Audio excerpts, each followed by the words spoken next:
In today's vlog, I will show you a little bit about mastering, what plugins I use for mastering. So now I'm starting up Cubase here. I will show you the master process, how I master my music. I will show you which plugins I use in Cubase here. And let's go, check it out. So this is my mastering chain. These plugins I use the most in the mastering process, but I use other plugins too. This is not the only ones I use. I do not only use this chain because all music is different and you need different plugins in different situations. So one plugin that I use a lot is the BX Control as the first in the chain, because I want to make certain frequencies in mono under certain frequency here. So 300 hertz I have here 300 hertz, and often I have it on 300 hertz and then I drag it down to see how it sounds in the track, and if it sounds best at 120 hertz I leave it there. You should not go lower than 100 hertz here. So listen carefully and drag it from 300 to 100, and then you will see how it sounds. Often I land on 120 hertz or like 200 hertz because you want the mono sound sounding good in the club, and you want all the bass frequencies in the sounds to sit in the middle, the kick and the bass, and yeah, if you have other bass elements they will sound better in mono a little bit, and then everything above 200 hertz will be stereo. So that's a very good plugin to use. It's actually good for mixing too, but I use it a lot in mastering, okay? And a lot in mixing too, you know. The second plugins I use is the Fab filter. It's nothing new, you know. It's a equalizer from a manufacturer called Fab filter. This is the best equalizer I found, and I put it on like 30 kilohertz here, and I often use this slope when I master. And maybe if I push it up in the limiter, in the loudness, I will put it down here and see how much where it sounds the best. But that's the last thing in the process, you know. So here above in the top band I often do like, say, like 20,000 and up here, and I drag it from 30,000 when I listen to the track down to 20,000 kilohertz to see where it sounds the best. If you have noisy hi-hats or something, maybe you want to take away a little bit more, you can fade this down a little bit here. The band 2 Q here, and yes, I put it on 1.000 here, okay. Yes, so that's what I do when I EQ, and I also boost in the bass frequency, and I take away frequencies too, you know. You have to listen in the end when you master. First you do all the boost and stuff, and then compression and all the stuff, and after you're gone through all of the chain, when it come down to this limiter here, you listen in this Magic AB in reference to other tracks, and then you see how loud it should be against other tracks. And if you push it up and it sounds like it's distorting or something, then you have to cut off some dBs here. in the bass end, in the bass low end, okay? So that's how I do it. So the equalizer, I boost a little bit, maybe 1 dB plus or 2 dBs. And in the top end, I boost a little bit, 5,000 maybe, because maybe if the hi-hats aren't cutting through the mix, I want it a little bit more, then I boost this frequency here. Or 8,000. 8,000 is also good for the hi-hats and the high end to cut through the mix, okay? So I boost a little bit here. Yes, and if the mix is muddy or something, you can take away a little bit of this mid-range low end here, between like 300, 200 maybe. But be careful when you do this. If you take away too much in this frequency area, then the mix can sound thin, and you don't want that. So be careful, okay? The next plugin I use is the Glow, and this has a preset here called Transparent Final Master, and this preset is good, and you have to listen to the track and push the threshold up and see how much this fader goes up here, and you have to make up the makeup gain to the right position here.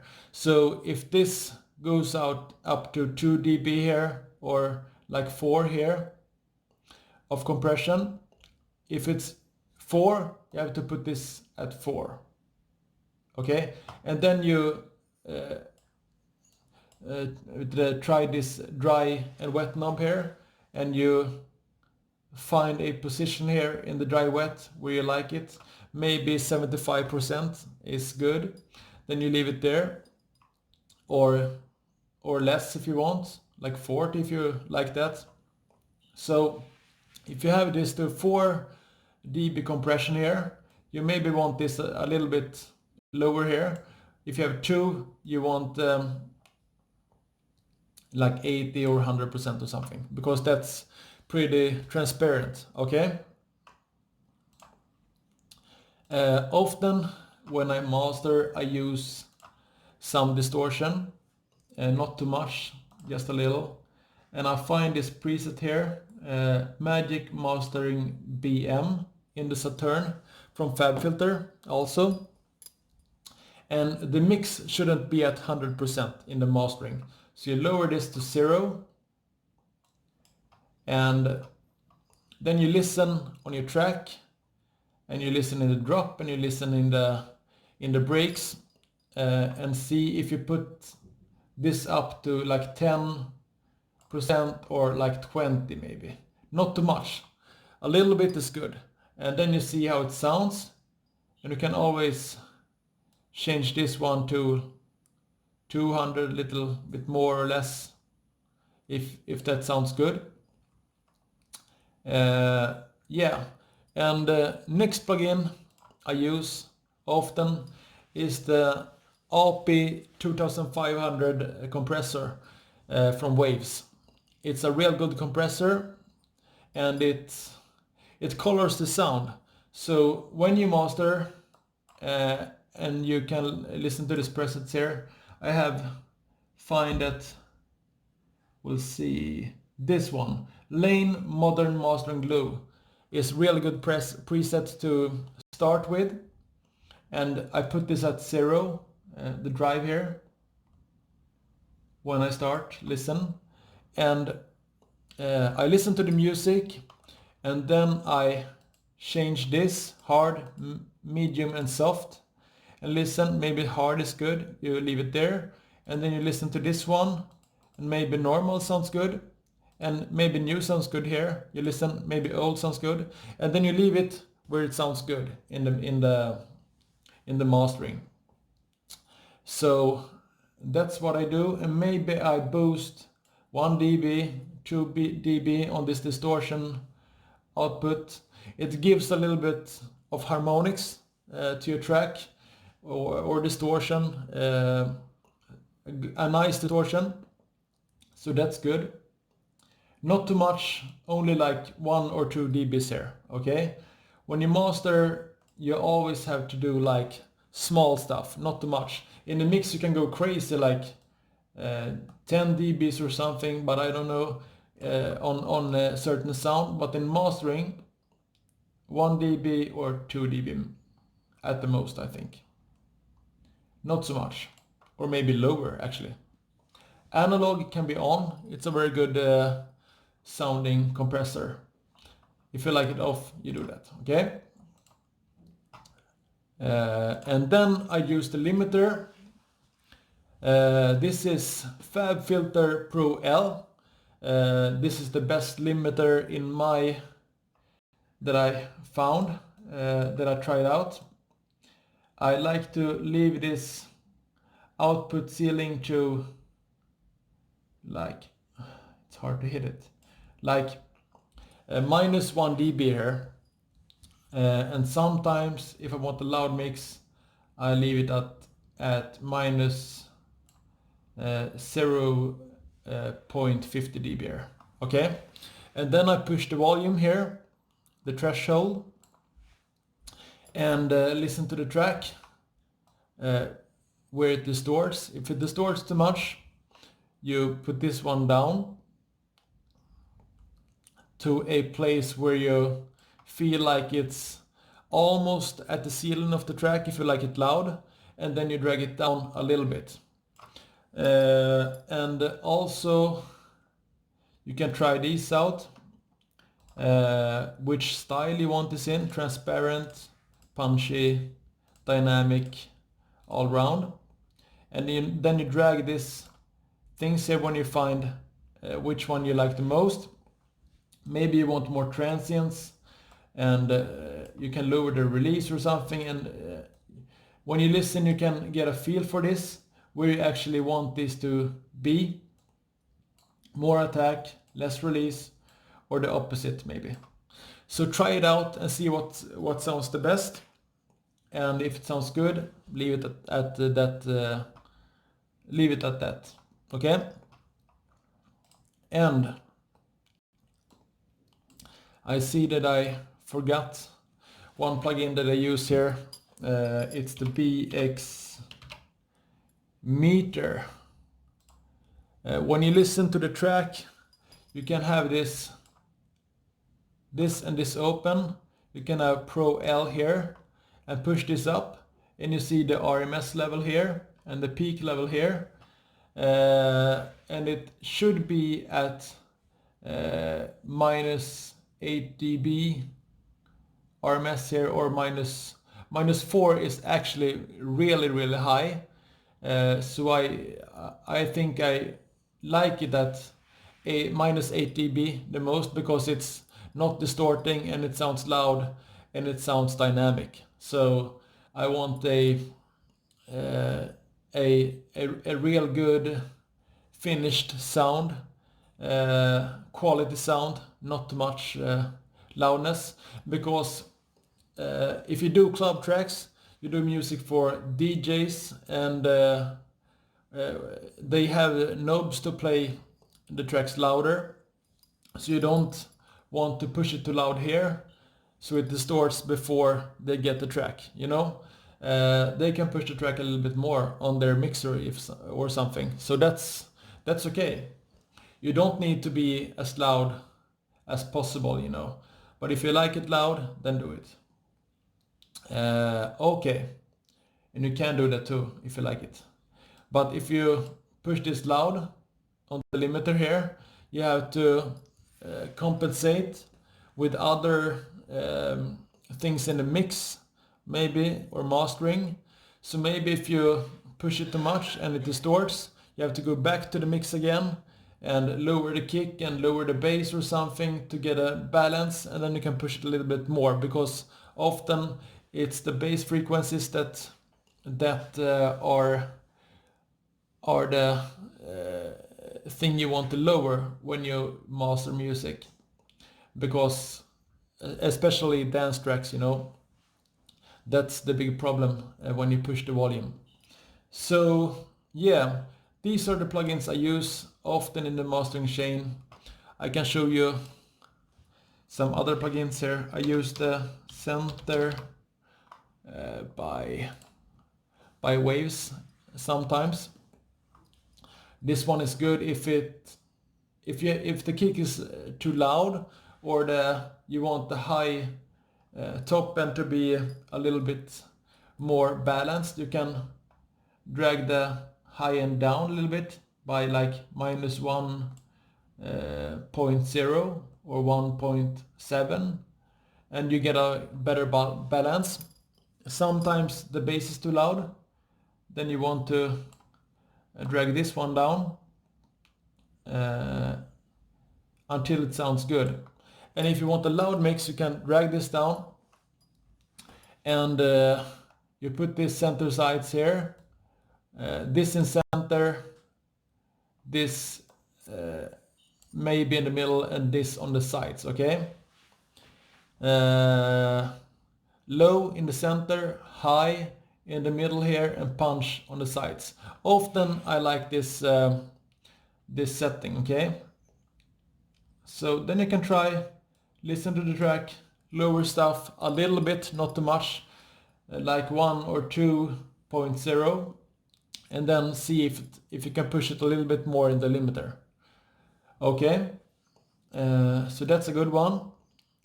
Also, I find the Soothe plugin here very good, because you can soften the highs, and it's some presets here, I think. Not for mastering actually, but I like it on mastering sometimes, because you can lower this stuff here, okay? You don't need so much of this, and you can drag it where you want it. You can drag it like this and take away some highs, maybe only this, and you can push it here, and then you will see the frequencies here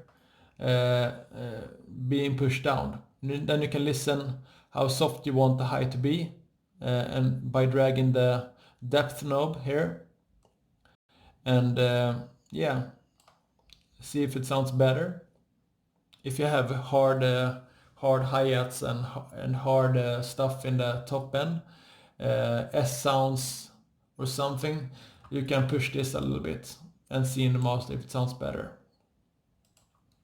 Sometimes I use Refinement by Brainworks. This is also a good plugin. And here you can choose soft and hard.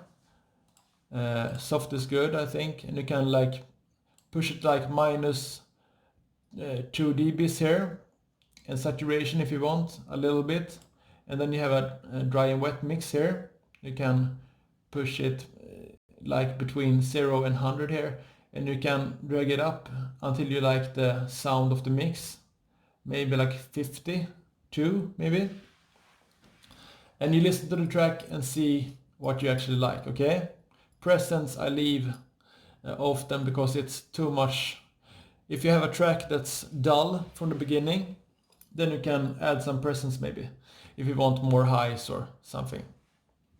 I often leave this like this, dynamics maybe, okay. Kramer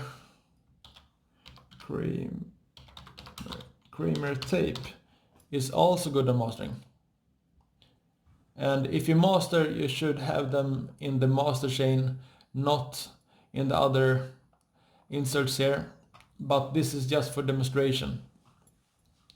So the Kramer tape, you have some mastering presets. Sometime I go through this and listen at the presets, and I listen to all of them. It's like 4 here, and go back and listen to all of them. And when I find a preset I like, I can tweak it a little bit here to my likings, whatever I want. So that's a good one too, to do to master your tracks. Okay, this plugin I actually not using. This was by accident, I clicked this one. No. Okay. Okay. So I think I've gone through most of the plugins. I have new plugins to try out too. So also I want to mention Magic AB. This plugin by Sample Magic. This one is really good because you can reference tracks. You can click here, load sound. You can go into a track here. Bum bum bum. We'll see audio E. I don't know if I have any tracks on the computer here, but I will reference tracks. Here it is. Okay. And then when you reference tracks, you should reference tracks with other WAV files, not MP3s. Choose WAV files tracks. I buy the tracks that I reference, so I know that the quality on these tracks are good. So don't reference to a bad MP3 track, because that will sound bad in the mastering actually, because you don't hear how it actually sounds, because a MP3 is a compressed file, and compressed files are not sounding as good as WAV files. So you should add WAV files here. Here's a WAV file, you can listen here. I don't have any speakers here, so we can't actually listen to this, but this is just for demonstration what I do.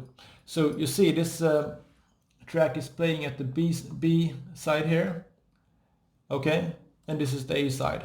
Your track is playing at the A side, and then you can go A, B, and listen. And you can also do this in a mix, but then you have to lower this one so the volume is the same as yours in the mix, because this is a master track. So if you have a mix, that's actually lower often, because you have to leave headroom for the mastering. So yeah, that's the way to go about it, and I hope you like what I do here. And this is my tips on mastering right now. I will give you more tips. I will show you videos in the studio when the computer is there. And tomorrow the computer will be in the studio. I have actually installed some new plugins I have to try out, both in the mastering and the mixing process.